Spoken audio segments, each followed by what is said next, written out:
앞서 저희가 리포트로 보도를 해드렸던 것처럼 정부가 24번째 부동산 대책을 발표했죠. 이제 여기에 따라서 대책들에 대한 해석과 앞으로의 시장 전망 저희가 전문가와 함께 이야기 나눠보도록 할 텐데요.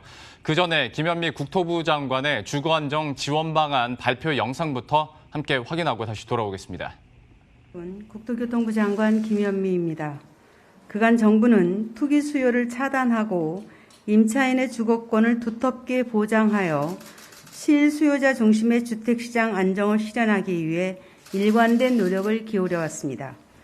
그러나 이러한 노력에도 불구하고 지난해 하반기부터 전세 가격 상승세가 지속되는 등 최근 전세 시장이 불안정한 상황입니다. 지금부터 대책의 구체적인 내용을 설명드리겠습니다. 먼저 단기 공급 확대 방안입니다. 첫째, LH 등이 보유 중인 3개월 이상 공실 공공임대주택 3만 9천 호를 전세형으로 전환하여 금년 12월 말 입주자를 모집하고 내년 2월까지 입주하실 수 있도록 하겠습니다. 공공임대 1만 9천 호는 입주 시기를 앞당겨 내년 1, 4분기부터 조기 공급하겠습니다. 둘째, 매입임대는 주택 순증 효과를 높일 수 있도록 기존 주택을 매입하는 비중을 줄이고 민간 건설사가 계약된 물량을 건설하면 LH 등이 매입하는 약정 방식 중심으로 전환하여 공급을 대폭 확대해 나가겠습니다. 시세 90% 이하로 최장 6년간 거주할 수 있는 공공전세주택을 신규 도입하고 전세 거주를 희망하는 무주택 실수요자의 특성을 감안 소득 자산 요건을 대폭 완화한 추천 방식을 통해 22년까지 18,000호를 공급하겠습니다.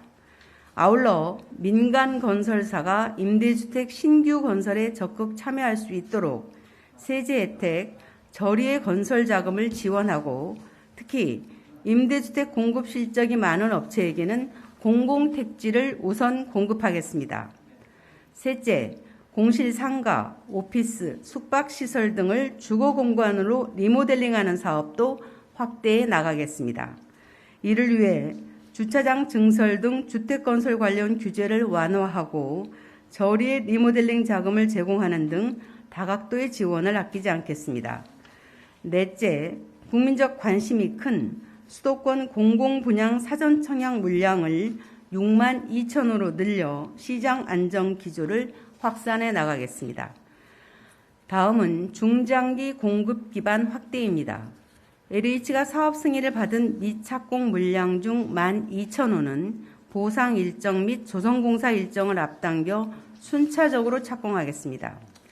지역 주민의 호응이 높은 공공참여형 가로주택 정비 사업을 서울에서 전국으로 확대하여 시행하면서 공공택지지구도 지속적으로 발굴해 나가겠습니다. 민간의 공급 확대를 위한 자금 지원과 규제 개선도 함께 추진하겠습니다. 공공지원 민간임대주택을 도심 내에 공급하는 경우 기금 융자 한도를 상향하면서 금리도 낮추겠습니다. 토지거래 허가구역에서의 개발 분양 목적의 신탁을 허용하고 리츠와 펀드 등 민간 자금을 활용한 건설임대 활성화 방안도 마련하겠습니다. 다음으로 질 좋은 평생주택 공급 방안입니다. 공공임대주택에 안심하고 오랫동안 살 수 있도록 소득과 자산 요건만 충족하면 누구나 30년간 거주할 수 있도록 하겠습니다. 아울러 공급 평형을 넓히고 입주 자격을 완화하여 일부 중산층도 공공임대주택에 거주할 수 있도록 하되 형평성 있게 공급되도록 입주자의 소득 수준에 따라 임대료를 차등하는 체계를 도입하겠습니다. 창의적 디자인의 공공임대주택 건설을 위해 설계, 건설 단계에서 민간의 참여를 활성화하고 생활 SOC와 다양한 주거 서비스를 결합하여 공공임대를 품격 높은 주거 플랫폼으로 만들겠습니다. 분양주택과 공공임대를 혼합하여 다양한 계층이 함께 어울려 사는 임대주택 요형통합도 적극 도입하고 노후 공공임대 재정비도 조속히 추진하겠습니다. 질 좋은 평생주택은 정부가 제시하는 미래 공공임대의 출발점입니다. 25년까지 6만 3천 호를 공급하고 이를 시작으로 향후 공급 비중을 지속 확대해 나가겠습니다. 끝으로 주로 월세 형태로 공급되는 공공지원 민간임대주택 및 주거용 오피스텔에 대해 저리의 기금 대출을 지원하여 전세형으로 공급되도록 유도하고 임대보증금 보증료 인하, 소액 임차 보증금 기준의 적정성을 검토하여 임차인 보호를 강화하겠습니다. 예, 이렇게 김현미 국토부 장관의 주거안정 지원 방안 발표 영상 보고 오셨는데요. 그러면 이번에 발표된 대책에 대해서 어떻게 해석해 볼 수 있고 또 시장 영향력은 얼마나 될지 전문가와 함께 이야기 나눠보도록 하겠습니다. 김인만 부동산 연구소의 김인만 소장과 오늘 함께합니다. 어서 오십시오. 안녕하세요. 안녕하세요. 먼저 방금 들으셨던 네. 전세 대책 있지 않습니까? 네. 좀 어떻게 보셨는지 이것부터 한번 정리를 해볼까요? 굉장히 좋은 내용들은 많이 들어가 있는데 네. 지금 방송에서도 이렇게 보셨듯이 저도 이렇게 같이 봤는데요. 많은 고민이 정부의 많은 고민이 녹아 들어가 있는 것 같은데 이 대책 내용을 보면서 우리도 느꼈겠지만 많은 국민들이 과연 내용을 제대로 이해를 할까? 그러니까 열심히 많이 예. 좋은 질 좋은 주택을 많이 공급해 주겠다라는 발표는 예전에도 많았고요. 지금도 네. 많이 하고 있는데 결국에는 대책의 효과가 있으려면 국민들이 공감을 하고 체감을 하고 야 이제 집값이 진짜 안정되겠구나. 전세 문제가 해결이 되겠구나라는 생각이 들어야 되는데 이 예. 내용을 보면 열심히 노력하겠다는 건 알겠는데 잘 체감이 저 개인적으로는 이게 과연 공감을 할 수 있을까 부분에 대해서 11만 4천 호 2022년까지 단기간에 공급을 하겠다라고 하는데 예.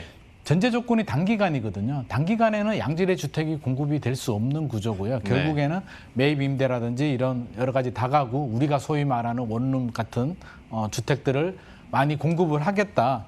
뭐 매입 임대를 한다든지 신축을 해서 많이 공급을 하겠다는 건데 현재 시장에서 원하는 주택은 전용 면적 59제곱미터 또는 그 언저리 정도 되는 평수로 따지면 20에서 25평 정도 되는 소형 아파트들을 원하고 있고 그 수요자들 신혼부부라든지 2인, 4인 가구들이 아우성을 치고 있는데 지금 나오는 대책들을 보면 주로 이제 1인 세대들, 예.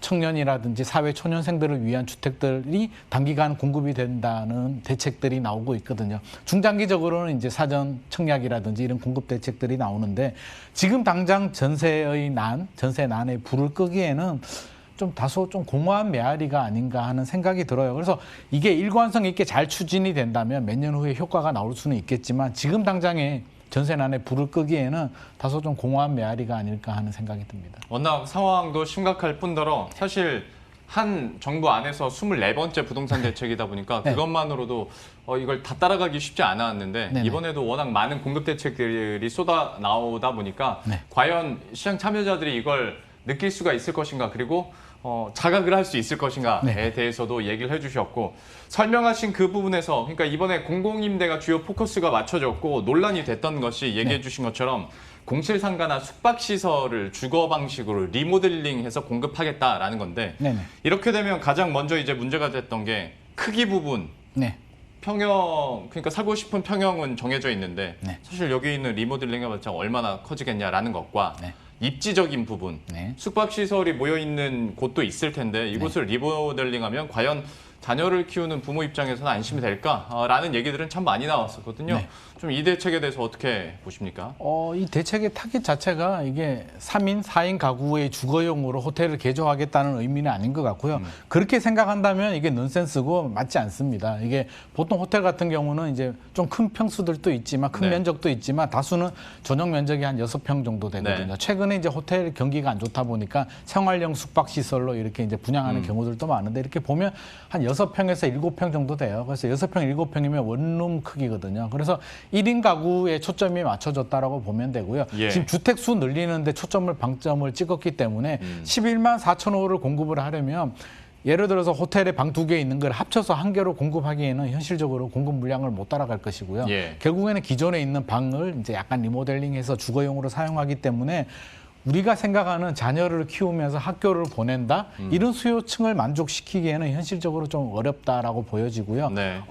직장 생활하는 사회 초년생들한테 맞춰서 호텔 같은 경우도 이제 상업 지역에 많이 위치하고 있잖아요. 그래서 그렇게 주거용보다는 이렇게 사회 초년생들한테 적합하다라고 보여지는데 이 면적도 문제가 되고요, 입지도 문제가 되기 때문에 아무래도 정부 포커스는 사회 초년생들, 젊은 세대들한테 포커스가 맞춰지지 않았나 싶고, 이것도 잘 되면 괜찮은데 이런 시도가 있었거든요. 서울 이제 종로 숭실에 호텔을 이렇게 개조를 했는데 실패를 했어요. 네. 사례를 보면 실패를 한 이유가 가격이 너무 비쌌고요. 이제 민간한테 이렇게 맡기다 보니까 뭐 월세 가격은 35만 원인데 옵션비가 30만 원이 붙어서 70만 원, 80만 원까지 올랐거든요. 예.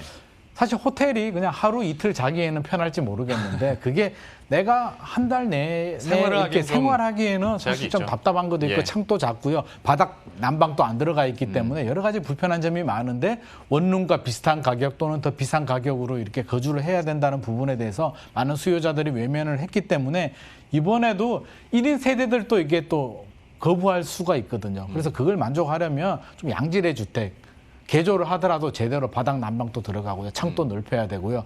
요즘 젊은 세대들은 또 커뮤니티가 중요하잖아요. 예. 그래서 헬스장도 들어가고 다양한 커뮤니티 시설을 갖춘, 잘해야 되는데 그냥 숫자 늘리기에 급급한 정책이 나온다면 이마저도 1인 세대들도 이게 거부할 가능성도 있어서 좀 질적인 향상을 충분히 고려한 숫자만이 아닌 양질의 주택을 많이 공급해야 되는데 정부는 또 단기간에 많은 주택을 공급해야 되기 때문에 이에 상충되는 부분도 있을 것 같습니다. 1인 가구를 포커스로 한 방안이지만 어떤 질적인 업그레이드도 필요하다라는 부분을 얘기해줬고, 또 하다 보면 당연히 돈이 드는 건데 그러면 이제 그 담당 기관인 LH 부담은 당연히 커질 수밖에 없는 맞습니다. 상황이겠고, 이게 어떻게 될지 LH가 계속 부담을 가져가게 되면 대규모 공급에는 아무래도 차질이 빚어질 수도 있는 부분 아니겠습니까? 이게 가장 우려스러운 부분인데 결국에는 돈이거든요. 예. 이게 예산이고 돈인데 한정된 자원에서 얼마나 많이 투입을 해야 되는데, 공공임대 아파트도 늘린다고 했잖아요. 아까 김현미 장관님께서 양질의 주택, 예. 전용 84제곱미터 주택을 30년 동안 충분히 거주할 수 있는 주택을 공급하겠다라고 하는데 굉장히 좋은 정책이거든요. 네. 굉장히 좋은데 이걸 과연 얼마 동안 얼마나 많은 물량을 충분히 공급해 주느냐인데 시장 수요자들도 그걸 원하는 것 같아요. 과연 제대로 할까?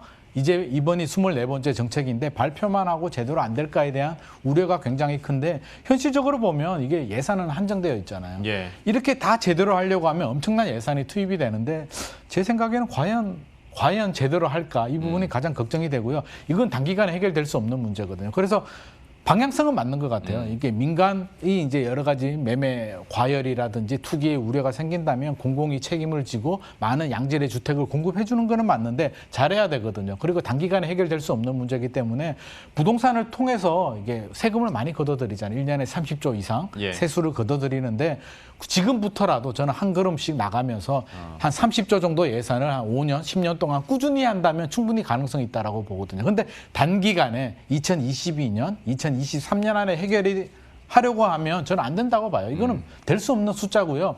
이렇게 된다면 100조, 20조, 200조 정도를 투입을 해야 되는데 그렇게 할 수는 없잖아요. 그렇기 때문에 너무 욕심내지 말고 국민들도 1년 내에 이 모든 문제를 해결해달라는 의미는 아니거든요. 그렇기 때문에 잘하는 거는 중요하고요. 장기적으로 꾸준하게 일관성 있게 하는 비전과 계획을 제시해 준다면 국민들도 따라갈 텐데, 이게 지금 급하다고 해서 단기간에 2022년까지 10만 호 빨리 해라고 한다면 이게 졸속 정책이 나올 수밖에 없을 것 같습니다. 예.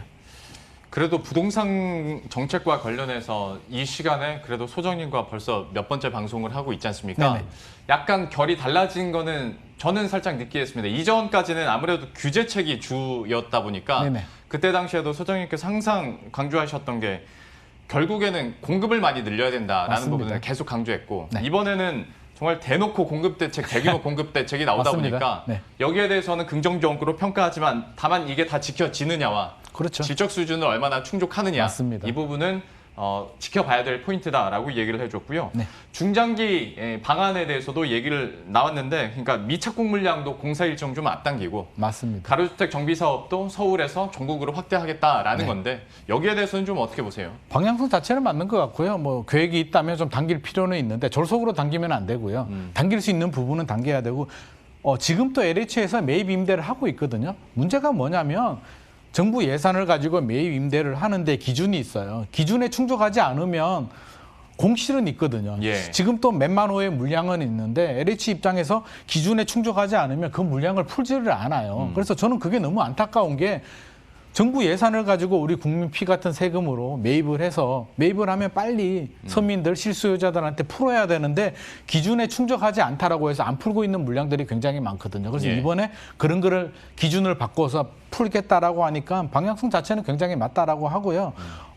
좀 잘해야 되는데 또 저 담당자 입장에서는 좀 이해는 돼요. 이 기준이 있는데 그걸 내가 안 지키면서까지 이렇게 물량을 풀 수는 없는 것이거든요. 예. 그래서 지금이라도 이런 문제점을 체크했다는 부분에 대해서는 긍정적으로 평가하고 싶고요. 좀 잘못된 부분을 좀 면밀하게 검토를 해서 개선을 하고 당길 수 있는 거는 당기고 또 기준이나 뭐 규제가 문제가 있는 부분에 대해서는 좀 개선을 할 필요가 있다고 생각을 하고 방향성 자체는 맞는 것 같습니다. 그리고 그 LH가 이미 이제 매입한 주택에 대한 공실 문제 얘기를 해주셨지만 네. 그 기준도 기준인데 또 반대로 수요자 입장에서도 아무리 기준이 되고 들어가고 싶어도 입지가 너무 아니면 사실 들어가기 좀 그렇잖아요. 그것 때문에 안 들어가는 사람들도 있긴 있다고 하더라고요. 다 이유가 있죠. 이게 예. 공실이 생기는 데는 사실 다 이유가 이유가 있거든요. 있죠. 수요와 공급 측면에서 보면 수요자가 선택을 하지 않았을 때에는 이유가 몇 가지 있는데 첫 번째 가격이 안 맞다는 네. 거고요. 가격이 안 맞다는 얘기는 입지라든지 내부 시설이라든지 면적이라든지 이걸 감안했을 때 가성비 따져보면 이 가격에는 안 들어가겠다는 것이거든요. 그러면 방법이 두 가지가 있어요. 가격을 낮추거나 또 양질의 주택을 공급해줘야 되는데 가격을 낮추는 거는 능사가 아니거든요. 가격을 낮추게 되면 결국에는 가격이 모든 걸 해결해 줄 수는 없잖아요. 네. 질이 떨어지게 되면 LH에서 하는 임대주택, 매입 임대는 별로야.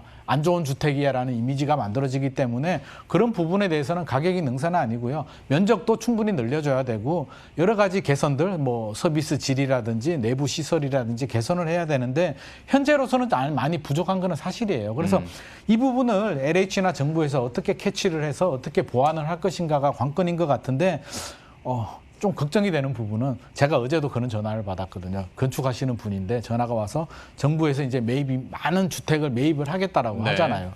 결국에는 건축업자들이 말씀하시는 게 기회가 아니냐. 우리가 미분양 있는 다가구 주택들, 원룸들 많이 팔 수가 있고 정부가 사준다라고 하니까 또 이 기회에 땅이라든지 빨리 많이 지어서 정부한테 빨리 팔아야겠다라고 말씀하시는 분들이 실제로 많이 계시거든요. 그래서 저는 제일 걱정되는 게 우리 피 같은 세금으로 오히려 이런 분들의 또 배를 불리는 것이 아닐까 하는 양질의 주택을 공급해줘야 되는데 단기간에 많은 물량을 공급하려다 보니까 오히려 이런 분들이 또 약간 정부의 우리의 세금을 또 이용을 해서 오히려 이익을 가지고 가는 거 아닐까. 우리가 MB 정부 시절에 도시형 생활주택이라고 만들었잖아요. 네. 의도 자체는 좋았죠. 청년 주거 복지를 위해서 건축법을 좀 완화해줘서 주차장이라든지 층수를 늘려주는 이런 많은 공급을 해줘라고 했는데 결과적으로 어떤 일이 벌어졌냐면 건축업자들이 기회다.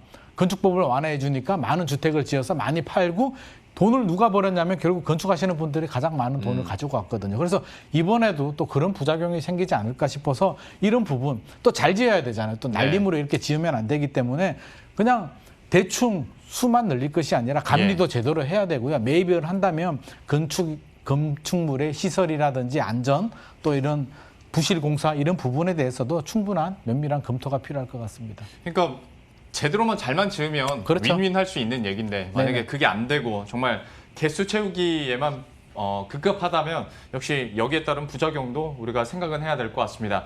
또 한 가지 나온 대책 중에 하나가 질 좋은 평생주택 이 부분인데 여기에 대해서도 좀 미세 조정은 계속 있습니다. 그러니까 공급 평형도 넓히고 입주 조건도 조금 완화하되 대신 소득의 수준에 따라서 임대료 수준을 책정하겠다라는 거지 않습니까? 여기에 대해서는 좀 어떻게 보십니까? 방향성 자체는 맞는데요. 뭐 양질의 주택을 공급해야 되고 사실 우리 사회에 그런 게 있잖아요. 아파트 주변에 임대 아파트가 들어온다라고 하면 꺼려하고 좀 심한 말로 야 임대 아파트 사는 친구하고 만나지 마라는 이야기를 우리가 듣고 있는데 이게 왜 이런 현상이 생기냐면 임대에 대한 부정적인 이미지, 한정된 예산으로 저렴하게 많은 물량을 공급하려다 보니까 주거의 질이 떨어지게 되고 주거의 질이 떨어지다 보니까 좀 생활 여력이 안 되는 분들이 들어가게 되고 아무래도 좀 그렇잖아요. 자녀 관리도 안 되고 이래서 악순환이 연속이 되는데 저는 양질의 주택을 많이 공급해 주는 부분에 대해서는 전적으로 찬성하는 입장이고요. 규모의 경제거든요. 소득 수준이 되는 분들이 공공임대 아파트에 내 친구도 예를 들어서 소득 수준이 높은 내 친구도 임대 아파트 산다라고 하면 임대 아파트에 대한 거부감이 굉장히 사라질 것이거든요. 그래서 방향성 자체는 맞는데 역시나 제대로 할까? 우리 한정된 예산으로 얼마나 많은 물량을 공급할 것이며 말은 질 좋은 주택이라고 하는데 예산은 정해져 있잖아요. 정해져 있는 예산을 가지고 84제곱미터에 과연 민간이 공급해주는 수준의 그런 주택을 공급해 줄까에 대해서 저는 여전한 의문을 가질 수밖에 없어요. 우리 공공이 과연 양질의 주택을 공급하게 되면 또 임대료 부분에 대해서도 민간보다는 저렴해야 되잖아요. 예. 과연 그게 먹힐까? 그리고 그 책임을 공공이 져야 되는데 얼마나 많은 예산을 가지고 공급해 줄까에 대한 의문은 저는 여전히 가시지 않고요. 정부도 그 구체적인 계획은 나오지 않았거든요. 그냥 하겠다라고만 했지 어느 정도 예산을 가지고 그 예산을 어디서 가지고 올 것이며 이런 구체적인 계획이 안 나와서 아마 이 방송을 보시는 우리 시청자들도 여전한 의문을 가지고 있을 거예요. 좋은 정책인 거는 맞는데 양질의 주택, 공공임대주택을 많이 공급해 주는 거는 맞는데 과연 제대로 해줄까? 라는 부분에 대한 의구심이 없어지지 않고 있고 23번의 대책이 나왔고 이번이 24번째이기 때문에 이 부분을 어떻게 불식을 시키고 종식을 시키고 믿음을 주느냐가 이게 부동산 안정의 중요한 키포인트가 될 것 같습니다. 그러니까 방향성이나 청사진은 좋은데 네. 이거를 현실화하는 과정에서 경제 논리에 당연히 부딪힐 테고 그래서 맞습니다. 얼마나 이 청사진대로 현실이 나올지는 약간 불안하다라는 부분도 지적을 해줬는데요. 역시 계속 이 부분 어떻게 현실화시킬지 한번 지속해서 저희가 지켜보도록 하겠고요. 지금 현재 상황을 봤을 때 전세난이 어마어마하게 심각하고 네. 전세 풍미 현상이 일어나다 보니까 그리고 전세 가격도 계속 오르다 보니까 이게 매매 시장으로 옮겨 붙으면서 다시 매매가가 오르는 좀 악순환이거든요. 네. 오늘 나온 대책들이 좀 이런 전세난을 완화하는 데 도움이 될 거라고 보시는지 이것도 물론 뭐 당장 내일부터 되는 건 아닙니다만 네네. 어떻게 보십니까? 이게 뭐 심리적인 안정을 준다면 사실 부동산의 심리가 굉장히 강하거든요. 심리적인 안정을 준다면 긍정적인 효과를 기대할 수가 있는데 우리 국민들은 23번이 넘는 대책 3년 반 동안에 지켜보면서 실망을 많이 하고 신뢰가 많이 떨어져 있어서 과연 얼마나 믿어줄까에 대한 부분은 여전히 남아있는 부분이고요. 또 전세 문제가 단기간에 해결될 수 없는 문제고 전세는 레버리지잖아요. 그래서 예. 계속 매매 시장을 자극하고 있어서 정부가 바라는 만큼 저는 큰 효과가 당장 나오기는 힘들 것 같은데 이게 이제 시차를 두고 믿음을 주면서 꾸준하게 실행이 된다면 몇 년 후에는 안정이 될 수도 있겠지만 단기간에 지금 불붙은 전세난을 해결하기에는 임대차 보호법 개정 부분에 대한 문제도 언급하지 않았고요. 전세 수요를 줄이는 부분도 들어가지 않았고 공급 계획 대책을 발표했지만 여전히 시간이 필요하고 단기 대책은 원룸, 다가구 주택에 한정되어 있기 때문에 우리 시장 수요자들이 원하는 소형 아파트 공급에 대한 계획은 여전히 좀 의문이다. 그런 면에서 본다면 청년 주택에 대한 문제는 해결이 될 수는 있겠지만 우리가 원하는 소형 아파트 공급 대책은 좀 부족해서 우리가 지금 말하는 전세난을 해결하기에는 좀 역부족이지 않나 싶습니다. 예. 그리고 마지막으로 한 가지만 더 이슈가 되고 있어서 시간이 많지 않아서 뭐 한 많아야 30초 1분 드릴 수 네. 있겠습니다만 네네. 대출 규제 관련해서도 1억 원 넘게 신용 대출 받은 개인이 만약에 1년 안에 규제 지역에서 주택을 사면 곧바로 그 대출금 회수를 당하는 거지 않습니까? 이게 나오다 보니까 현금 없는 실수요자 입장에서는 진짜 이제 내 집 마련 완전히 막혔다라는 얘기는 나오거든요. 좀 이번 대출 규제에 대해서는 어떻게 보고 계십니까? 굉장히 반대하는 입장이고요. 저는 굉장히 잘못됐다라고 보는데 전세 문제를 해결하면 전세 공급을 늘려주는 것도 하나의 방법이고요. 두 번째는 전세 수요를 줄여야 되거든요. 전세 수요를 줄이려면 구매 능력이 되는데 주택을 안 사는 분들이 여전히 많이 있어요. 그러면 그런 분들이 집을 사게 해줘야 되는데 신용대출을 막아버린다는 얘기는 결국 전세를 가라는 얘기잖아요. 네. 오히려 전세를 부추길 수 있기 때문에 내가 월 소득은 좋고 좋은 직장을 다니는데 돈이 부족한 분들이 많이 있잖아요. 특히 젊은 세대들은. 그래서 예. 살 수 있는 사람은 사게 취득세와 재산세를 감면해주고요. 오히려 저는 이런 실수요자들이 주택을 살 때에는 대출 한도를 더 늘려주고 정책 금리를 적용해줘야 된다라고 보고요. 다주택자들의 출구 전략도 필요하잖아요. 그래서 다주택자들이 이런 무주택자들, 실수요자들이 집을 살 때 이분들한테 다주택자들이 KB시세 한 예를 들어서 한 90% 정도로 저렴하게 집을 판다면 오히려 다주택자들한테 양도세 중과세도 배제시켜주고 장기보유 특별공제를 그런 혜택을 준다면 전세 수요도 줄여주게 되고요. 다주택자들 출구 전략도 만들어주게 되고 주변 시세 대비 90% 정도로 시세도 내려가게 되고 매물도 늘어나게 되면서 저는 예. 굉장히 긍정적인 효과를 기대할 수 있어서 공급도 꾸준히 해줘야 되지만 이런 약간 정책적인 보완 정책도 필요할 것 같습니다. 이게 또 가계대출이나 은행권 건전성과도 직결되어 있는 부분이라 참 쉽지는 않은데 여러 가지 아쉬운 점은 아직 남아 있는 것 같습니다. 오늘 발표된 부동산 정책과 관련해서 여기에 따른 시장 영향력까지 함께 체크해봤고요. 김인만 부동산연구소의 김인만 소장과 함께했습니다. 오늘 말씀 고맙습니다. 감사합니다. 예, 그럼 저희도 여기서 인사드리도록 하겠습니다. 식사 맛있게 하시고요. 저희들은 내일 이 시간에 다시 찾아뵙도록 하겠습니다. 시청해주신 여러분 고맙습니다.